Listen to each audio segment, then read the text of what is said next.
Jay here for Stretford Paddock. This is Gazzetta, standing in for Adam McCullough, who's at the club today. So you've got me instead going through all the papers on a Sunday. The weather here in Salford, it's pretty mild, in case you're wondering. Yeah, mild. I've been out for a run already, and it's all right. It's nice weather. A lot of the newspapers focusing on Manchester United's win. Obviously, Bruno Fernandes winning the Man of the Match award. He did give the Man of the Match award to Jonny Evans, though. Jonny Evans, what a performance. Who saw that coming? Certainly not me, to be honest with you. Anyway, Bruno Fernandes getting the winning goal, getting man of the match. So a lot of the papers are focusing on Bruno. If you look here, I've got the Daily Star, and they're saying, White Van Man, Bruno nets RVP stunner. So Bruno Fernandes channeled his inner Robin Van Persie to get Man United back on track. The United midfielder fired in a stunning volley, spookily similar to Van Persie's cracker against Villa in 2013 as United claimed a vital win. It's got a quote from him as well. It says here, we can find it. He says, it was a great pass from Jonny Evans, from Jonny, sorry. I know he has qualities, playing the ball in behind with both feet, and I was waiting for it. I mean, it was a great finish. It was, I don't know how similar to Robin Van Persie's goal it was, because Robin Van Persie's, I think, was from a different angle. It was more straight on, wasn't it, Robin Van Persie's? Bruno's was a bit to the side. Robin Van Persie's goal against Villa, actually, is probably my favourite goal from being at a game at Old Trafford. I think that is my favourite goal I've seen in the flesh. And it just, because not just the goal, probably seen better goals than that, but I think the finish, the way it was, the ball from Rooney, the actual goal, and the fact that obviously it was the time we won title number 20 as well. It just made it perfect. That perfect night and a perfect memory. And obviously the worse we get as time goes on and the longer it is since we've last won a title, the more fond I am of that goal. So yeah, Bruno's was a great volley. Little bit similar, not a carbon copy, certainly not spookily like Robin Van Persie's goal. Got the Sunday Express here saying it's all white on the night for Red Devils. Erik Ten Hag's Manchester United starting to turn the ship around with a hard-fought win at Burnley last night. Yeah, there's a lot of that sort of talk in the papers saying that, could this be the catalyst? Is this going to turn it around now? Obviously, United have had a poor start to the season, losing 3 of the first, well, what was the first 5 Premier League games, now is the first 6, and obviously losing away at Bayern Munich as well. Fingers crossed this can get us going. Yeah, in the Express as well, it just says, Bruno Belter lifts Erik, Fernandes the hero, but Evans steals plaudits. Yeah, Jonny Evans getting a lot of credit here, and rightly so. It says, veteran Jonny Evans was Manchester United's unlikely hero at Burnley. The victory finally eased the heat on Erik Ten Hag. Yeah, when Evans was announced, I was like, really? I thought he was coming in just for a couple of friendlies. Then he got that year contract. I love Jonny Evans, but I'm thinking, can he start in the Premier League for Manchester United? And not only can he start, he can shine. I thought it was a fantastic performance from Jonny Evans yesterday. I'm not surprised that Bruno Fernandes handed his Man of the Match award over to him. On the back of the Manchester Evening News, it says, we love Brew. So skipper Fernandes scores stunner to beat Burnley. And then it's got like loads of different bits in here, because it's got like a bit of a pull-out or several pages covering the game. It says Evans backs keeper after shaky start to Red's career.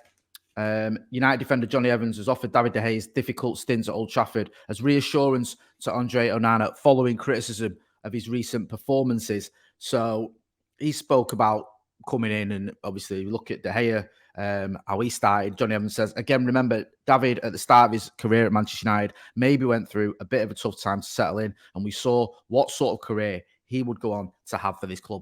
Good thing about Evans is as well, he's the elder statesman, and he knows what to say. He knows how to carry himself. And also, he's the only player I think we've got that's won any Premier League titles. Rashford excited by Rasmus' partnership. Talking about Marcus Rashford, how excited he is to be partnering up with Rasmus Højlund. He says, I'm honestly super excited about it.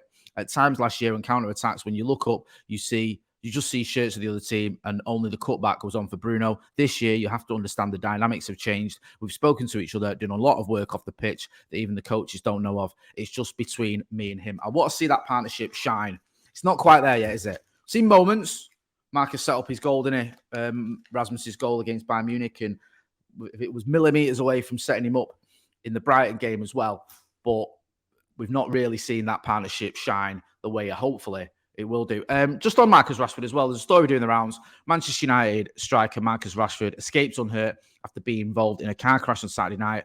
The crash happened after United returned to their Carrington training base following their Premier League victory over Burnley.